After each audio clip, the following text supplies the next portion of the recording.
오늘 이 첫 주 하나님 앞에 나와 예배하는 우리 애들의 삶 가운데 하나님의 인도하심과 보호하심, 자비하심이 함께하길 간절히 소원하고 축복합니다.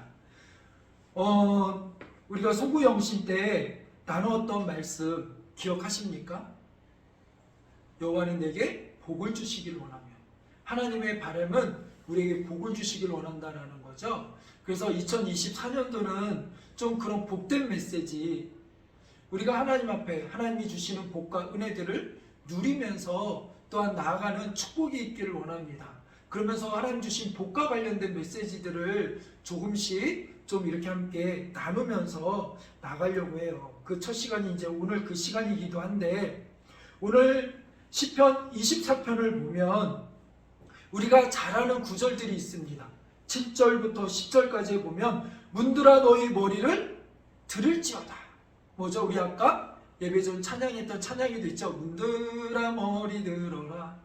이 찬양의 가사가 바로 여기에서 이렇게 나온 건데, 우리가 사이판에서 캠프할 때 이 찬양을 몇 번 불렀는데, 한 아이가, 초등학생 한 아이가 이 찬양을 얼마나 좋아하는지 어디를 가나 이 찬양을 흥얼거리고 부르고 다니는 거죠. 계속해서. 그러면서 계속 부르니까 나중에는 그 부모님이 참 신기해하면서도 그러면서 나중에 와서 묻더라고요. 근데 목사님, 이게 무슨 내용이에요?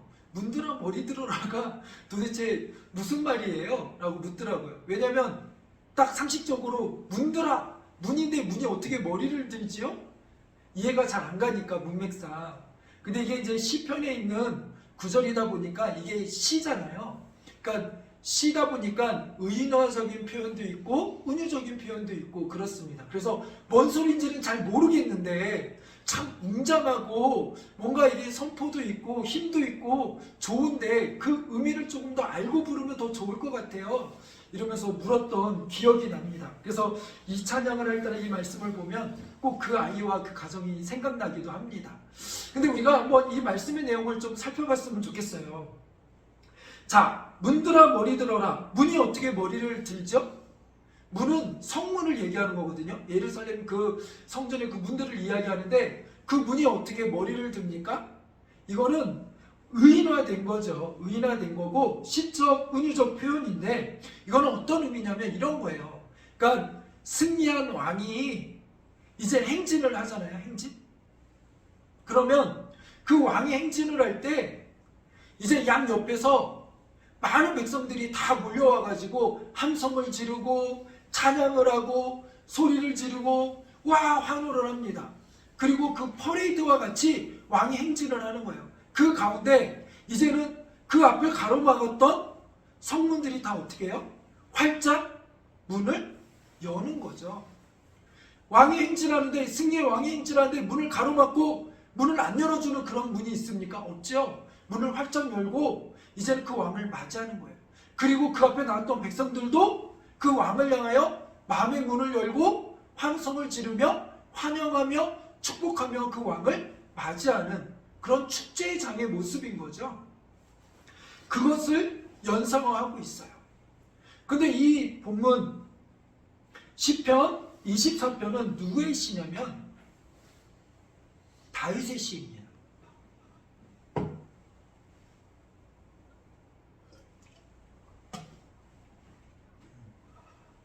이 시편 24편은 누구의 시냐면 다윗의 시인데, 다윗이 언제 이 시편을 썼냐면 그 배경이, 이제는 다윗이 다윗성에, 본인은 다윗성에 이렇게 안착을 했는데 왕으로서 이제 자리를 잡았는데, 그러고 나서 보니까 하나님의 법궤가 계속해서 방치되어 있는 거예요.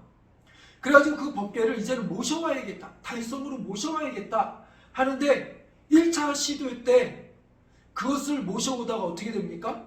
실패를 합니다. 그 법궤를 가져오려고 이제는 그 새로운 수레를 만들고 그 수레 위에 법궤를 싣고 오는데, 이제는 그 법궤를 끌고 오던 소가 뛰고 날뛰면서 그 법궤가 쏟아지는 것을 웃사가 잡으면서 그 자리에서 직사하게 되어져요. 죽게 되어져요.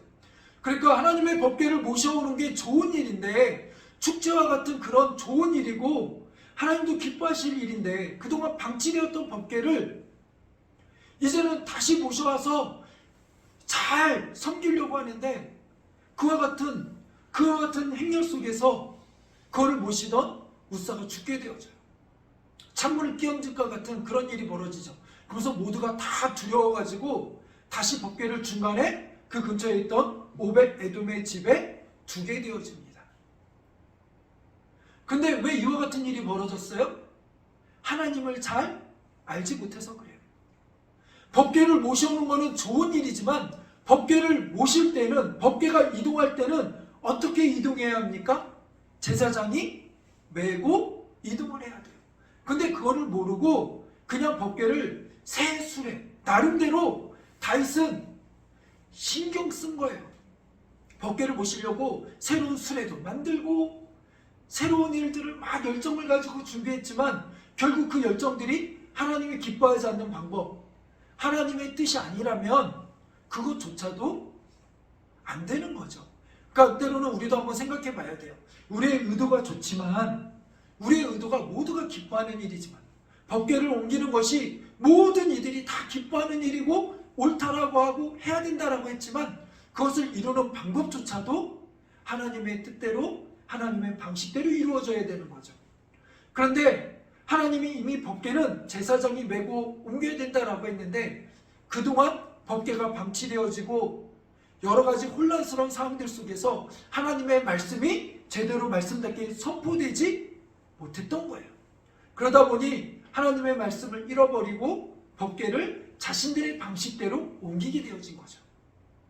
그러니까 신앙은 하나님의 뜻대로 해야 되는데 내가 기쁜 대로, 내 좋을 대로 신앙을 이끌어가면 돼야 안 돼요?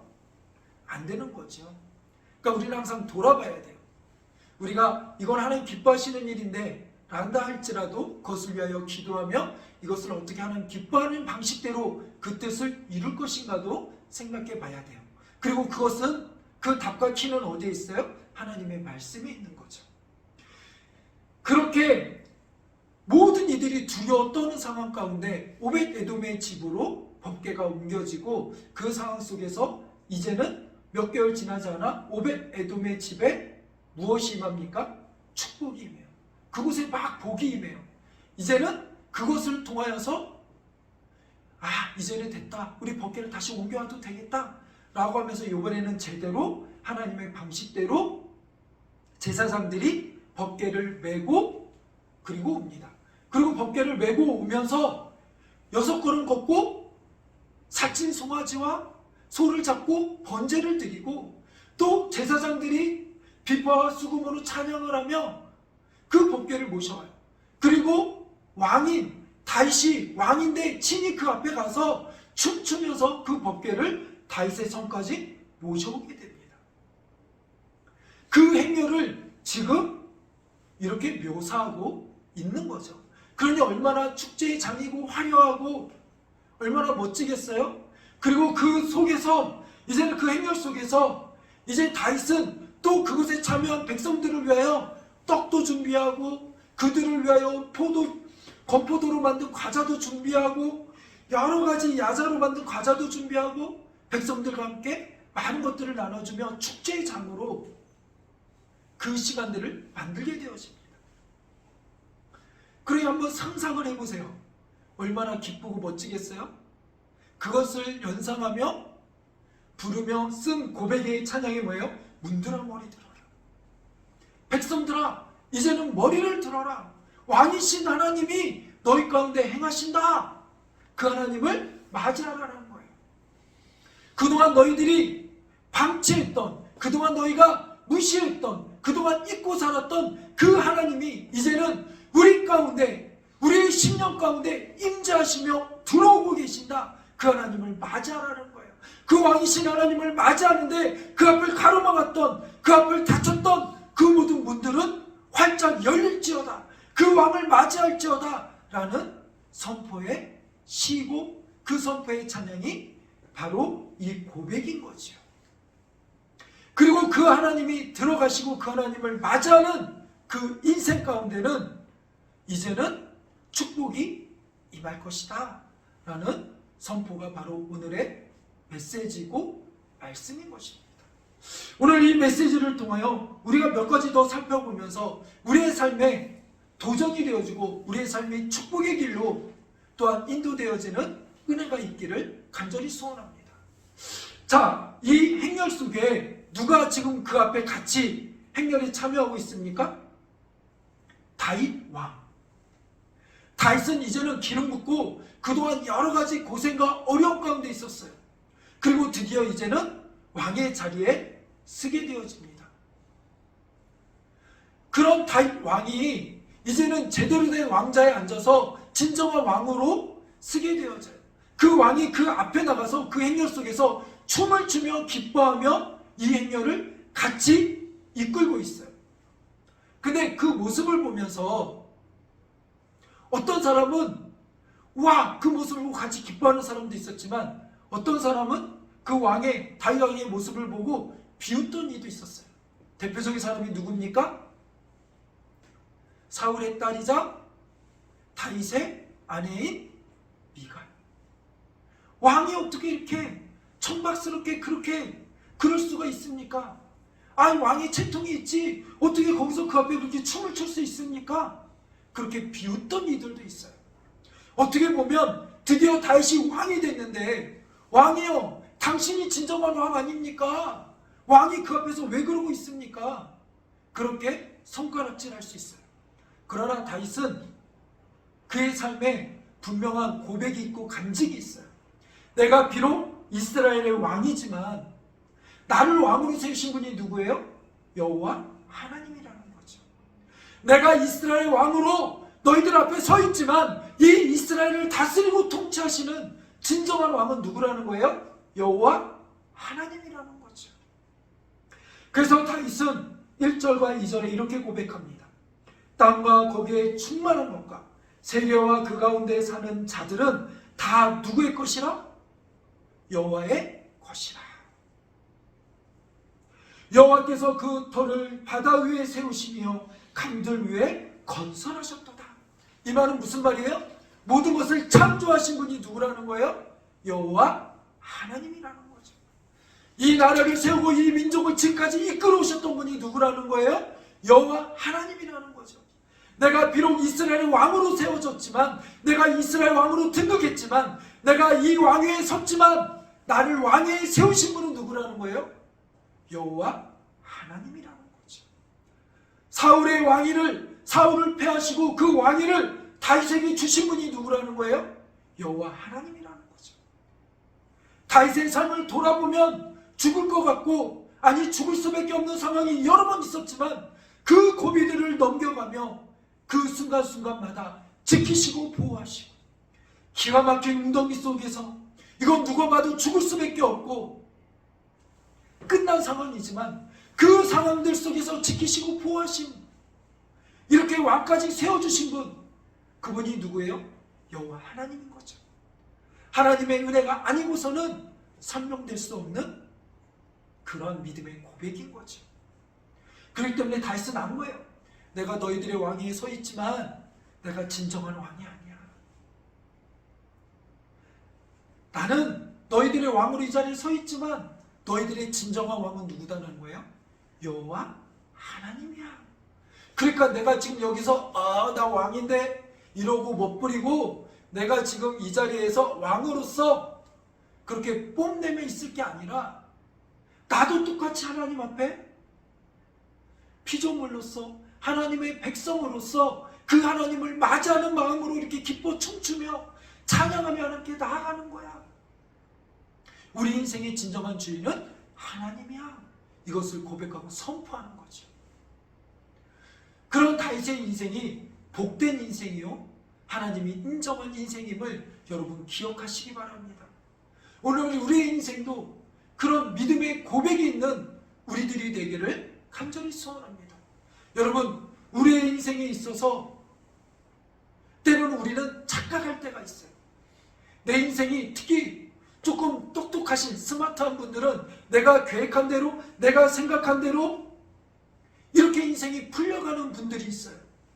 그런 분들은 때로는 그 인생이 자기 것이냐,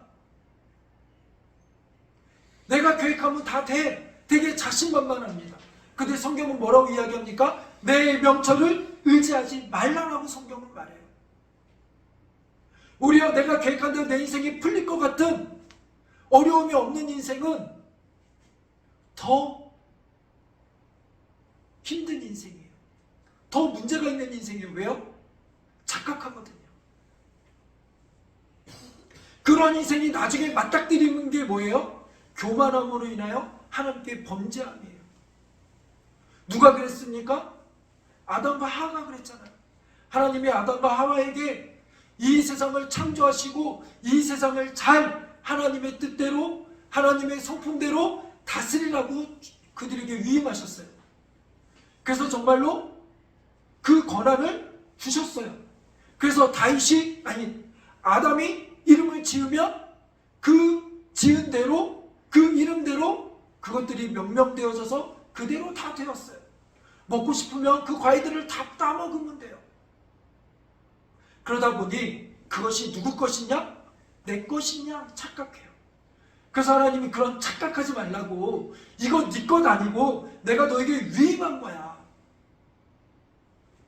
진정한 주인은 나 하나님 여호와다. 그러니까 내가 아침 저녁으로 너와 함께, 매일 너희와 함께 하지만 아침 저녁으로 너희를 찾아올 때 내가 맡긴 이것들을 어떻게 너희가 잘 관리했는지 다스렸는지 나와 함께 이야기하자. 그러면서 함께 기뻐하자. 그렇게 말씀하셨어요. 그러면서 착각하지 말라고, 내가 다 따먹어도 되는데 요것만은 따먹지 마. 그러면서 제일 동상 중앙에 무엇을 두셨어요? 선악을 알게 하는 나무를 주시고 이것만은 손대지 마라. 또 터치. 왜 그걸 두셨어요? 안전장치로 두셨어요. 그거 보시면서, 그걸 보면서 뭐 하라고요? 깨달으라고. 내가 주인 아니지. 내가 다 마음대로 하니까 내 것이냐 착각하지 마. 저거 보니까 맞아, 하나님이 저거 손대지 말라고 그랬지. 이 땅의 주인은 하나님이시지. 우리에게 범죄하지 말라고, 착각하지 말라고, 인식하라고 그것을 두신 거예요. 안전장치로 두신 거예요. 항상 중요한 거에는, 파급력이 있는 거에는 뭐가 있어요? 안전장치를 두세요. 그래서 우리가 컴퓨터에도 뭔가 파일을 지울 때 안전장치로 델리트 키를 누른다고 바로 지워지지 아니하고 항상 메시지가 뜹니다. 뭐라고요? 정말 지우시겠습니까? 확인 메시지가 떠요. 왜요? 혹시 실수로 눌렀을까 봐. 지우고 나면 끝이니까. 군대에 가면 총기들이 있습니다. 총. 이런 것들도 총기에서도 사격할 때 항상 뭘 해요? 안전핀이 있어요. 안전고리를 풀어야 사격을 할 수 있어요. 수리탄이나 이런 폭탄들도 그런 파괴력이 있는 것도 그 안에 뭐가 있어요? 안전핀이 있어요. 왜요? 그것이 잘못 터지면 그 파괴력이 결국은 우리를 상하게 하기 때문에 그래요.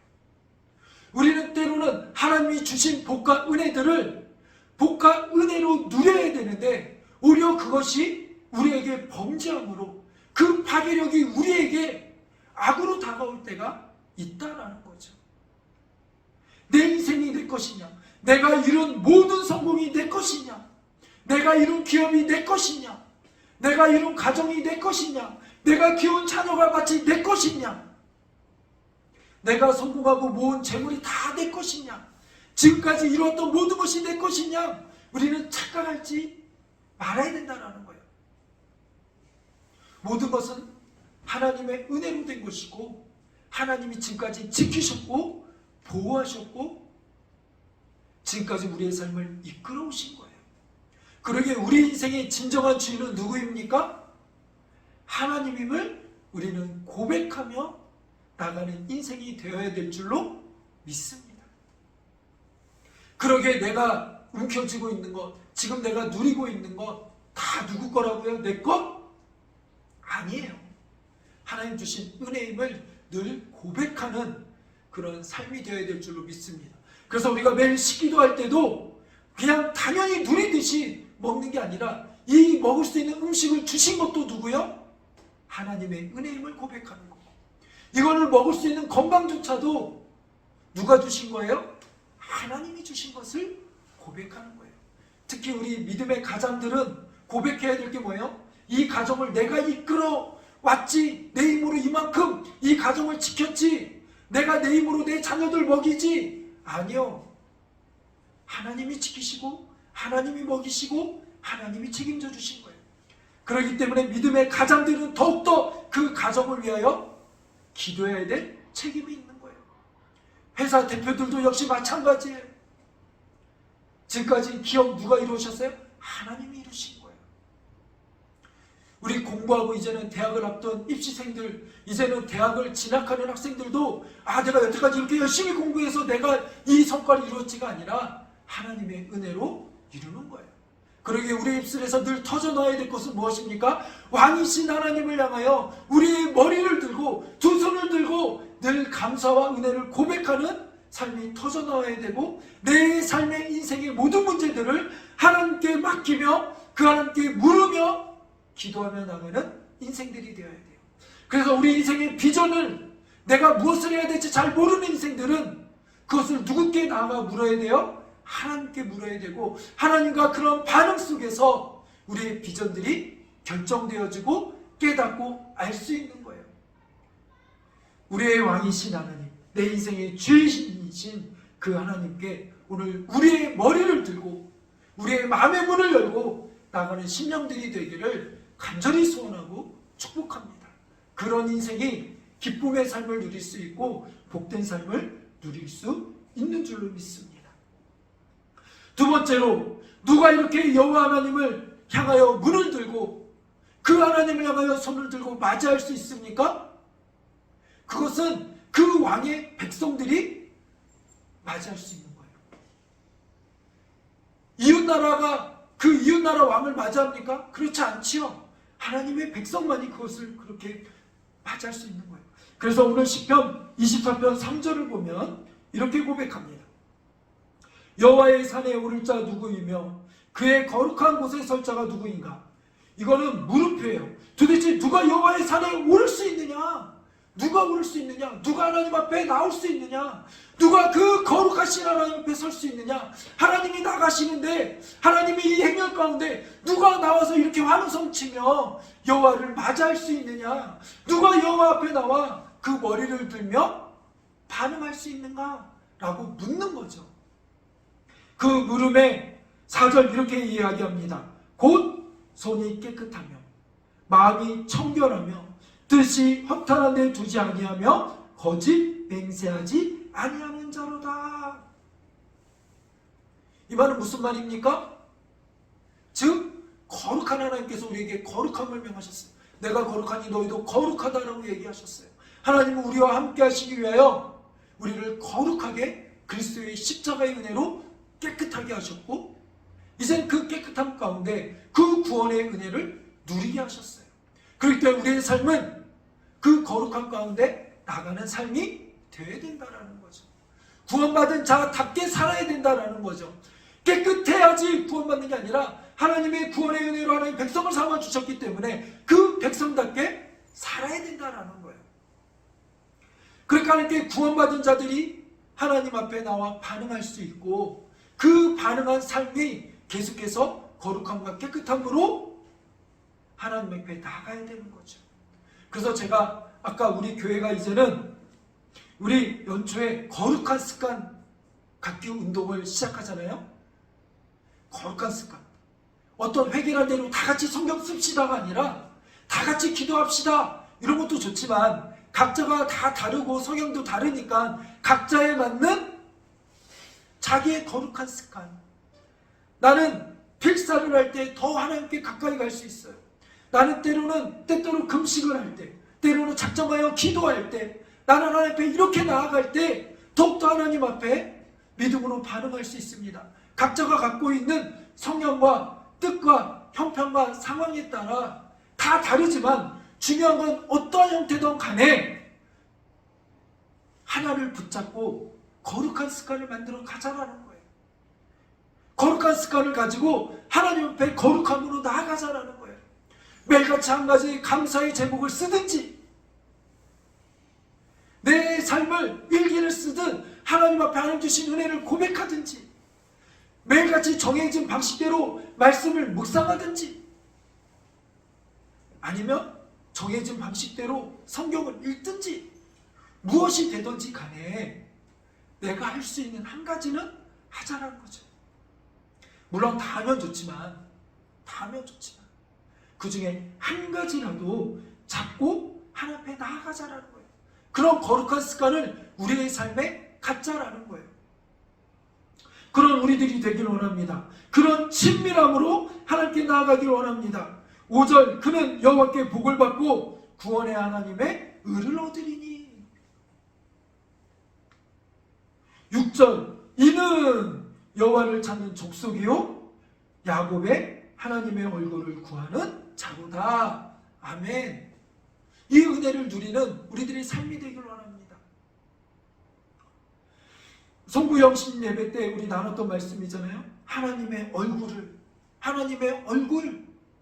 죽을 수밖에 없는 그런 상황 속에서 야곱이 약복강에서 이제는 두려움 속에 자신이 여태까지 이루었던 모든 것이 깨어지고 끝나는 상황 속에, 그런 두려움 속에서 하나님의 얼굴을 구하고 이제는 그 상황이 오히려 죽음의 상황이 변하여 하나님의 은혜를 보며 이제는 그 자기를 죽이러 오는 에서의 얼굴 속에서 무엇을 봐요? 하나님의 얼굴을 보았던 것처럼 하나님이 그 얼굴을 향하면, 그 얼굴을 우리에게 비추시면 이제는 무덤이 열리고 은혜의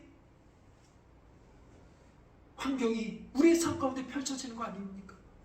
희망이 펼쳐지는 거 아닙니까? 소망의 빛줄기 우리 가운데 임하는 거 아닙니까? 그 하나님의 얼굴을 다윗은 보았던 거예요. 매 상황들 속에서 죽음의 문턱을 넘나드는 그 상황 속에서 다윗은 보았던 거예요. 그 하나님의 얼굴, 은혜의 국률, 이제 그것이 하나님과의 친밀함 속에서 나가는 우리들을 향하여 비춰주실 것이라는 거죠. 2024년도를 살아갈 때도 우리의 삶이 만만치 않을 거예요. 우리의 형편이 만만치 않을 거예요. 때때로 힘들고 두렵고 산을 넘어도 끝없이 계속해서 산이 나오고 계속해서 문을 열고 그 닫혔던 문들을 열고 나가도 그 성벽을 무너뜨리고 나아가도 계속해서 우리 앞에 끊임없이 닫혀진 성벽들이 우리 앞에 놓여질 수 있어요. 그때마다 우리가 해야 될 일은 무엇입니까? 우리를 향하여 은혜의 얼굴을 펼치시는 그 하나님 앞에 고백하며 나가는 거예요. 그 하나님을 바라며 나가는 거예요. 그 하나님의 친밀함 속에 나가는 거예요. 그 하나님의 은혜 가운데 나가는 거예요. 그 하나님께 고백하며 나가는 거예요. 우리 자녀들이 힘들고 어려울 때마다 엄마 아빠 저 이런 어려움이 있어요, 저 좀 요즘 이래요 라고 고백하며 이야기하며 나가는 것처럼 우리 인생의 주이신 왕이신 하나님 앞에, 하나님 제가 이렇습니다, 하나님 우리의 삶이 이렇습니다, 지금 내 안에 이런 어려움이 있습니다, 그 하나님의 은혜를 구하며 그 친밀한 가운데 나가는 우리들의 삶이 되기를 원합니다. 그런 삶 가운데 하나님은 약속하세요. 은혜를 베푸시겠다라고 약속하세요. 그 모든 문제들을 하나님이 해결하시겠다고 약속하세요. 그리고 이제는 그 인생 가운데 문들아 머리 들어라, 문들아 머리 들어라, 너희들의 삶의 문을 열고 너희들의 심령의 문을 열고 이제는 나아가는 그런 너희들의 삶 가운데 전쟁에 능하신 그 하나님께서, 능력의 하나님께서 임재하여 주셔서 그 모든 삶의 문제를 승리로 바꿔주시겠다, 기쁨으로 바꿔주시겠다, 축제의 행렬로 바꿔주시겠다라고 선포하시는 거죠. 그러니 이제는 2023년도를 맞이하며 믿음으로 나가는 우리의 삶이 어떠해야 합니까? 우리는 어떻게 반응해야 합니까? 이제는 심란했던 우리의 모든 심령들을 이제 하나님께 내어놓고 그 심령의 문을 열고 하나님께 나아가는 여러분들이 되기를 원합니다. 하나님은 오늘 우리를 향하여 선포하십니다. 문들아 머리 들어라, 너희들의 심령들아 이제는 그 심령을 활짝 열지어다. 이제는 답답하고 두려움과 고통과 힘듦 속에서 그 삶의 문제에서 씨름하는 이들아, 그 머리를 들어 하나님을 향하여 바라보라는 거예요. 그 머리를 들어 하나님을 바라보라는 거예요. 그리고 그 두 손을 들어 하나님을 향하여 외치라는 거예요. 그럼 전쟁에 능하신 그 하나님께서 우리들의 심령 가운데 임재하여 주실 것입니다. 그 법궤가 이제는 다윗의 성에 들어가 이스라엘을 지키는 지키시고 보호하시고 그들 가운데 임재하셨던 것처럼 오늘 우리들의 삶 가운데 임재하여 주셔서 우리의 주인 되시는 하나님께서 우리의 삶을 복된 인생으로, 축복의 인생으로 이끌어 가실 줄로 믿습니다. 하나님은 우리의 하나님 되십니다. 우리의 왕이신 그 하나님이 우리의 인생을 책임져 주실 줄로 믿습니다. 그 하나님 앞에 믿음으로 고백하며 선포하며 나가는 인생들이 될 줄로 믿습니다. 문들아 머리 들지어다, 영원한 문들아 들을지어다, 영광의 왕이 들어가시리로다. 오늘 영광의 왕이 그 하나님이 우리 심령 가운데 들어오신대요. 그 영광의 왕이 누구시냐? 강하고 능하신 여호와시라. 전쟁에 능하신 여호와시라. 아멘. 그 하나님이 우리의 삶 가운데 승리를 주실 줄로 믿습니다. 문들아 너희 머리를 들지어다, 영원한 문들아 들을지어다, 영광의 왕이 들어가시리로다. 그분이 오늘 우리의 삶 가운데 들어오셔서 영광의 왕이 누구시냐? 만군의 여호와께서 곧 영광의 왕이시로다. 우리의 삶을 영광으로 보여주실 줄로 믿습니다. 그 영광 우리 가운데 주실 줄로 믿습니다. 이제는 그 영광을 누리며 그 영광 가운데 나아가는 복된 축복의 인생의 주인공들이 되기를 간절히 소원하고 축복합니다. 우리 함께 기도하겠습니다.